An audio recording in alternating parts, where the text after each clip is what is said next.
दोस्तों, आज फिर एक छोटी सी कहानी साझा करते हैं।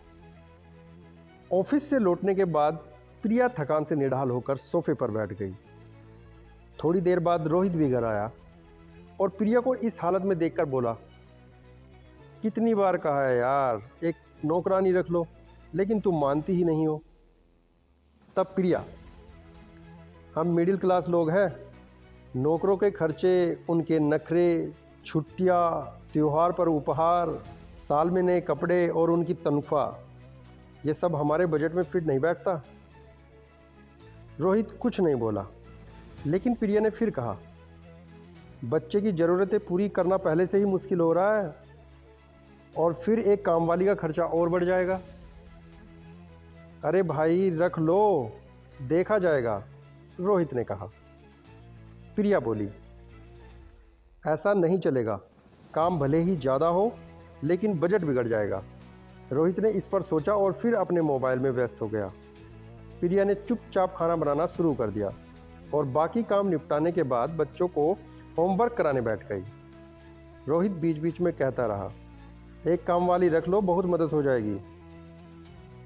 आखिरकार प्रिया ने गुस्से में कहा, ये सब रईसों के शौक हैं, विदेशों में लोग सारा काम अपना खुद करते हैं, तभी तरक्की कर रहे हैं, और मैंने कह दिया नहीं तो नहीं। तब अगली सुबह जब प्रिया उठी तो उसने देखा कि रोहित पहले से ही उठ चुका था। उसने चाय बनाई, नाश्ता तैयार किया और बच्चों को स्कूल के लिए तैयार कर बस स्टॉप तक छोड़ आया था। प्रिया ने पूछा, क्या हुआ, रात में नींद नहीं आई नौकरानी की वजह से?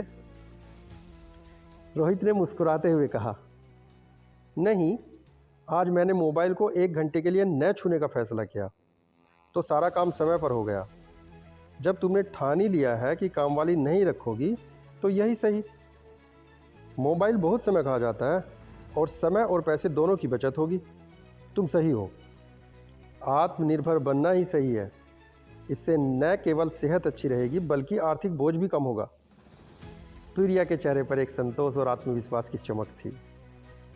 उसने मुस्कुराते हुए कहा, तो ठीक है, ऑफिस पहुंचो और शाम को मिलते हैं। और यह कहते ही दोनों ठाका मार के हंसने लगे।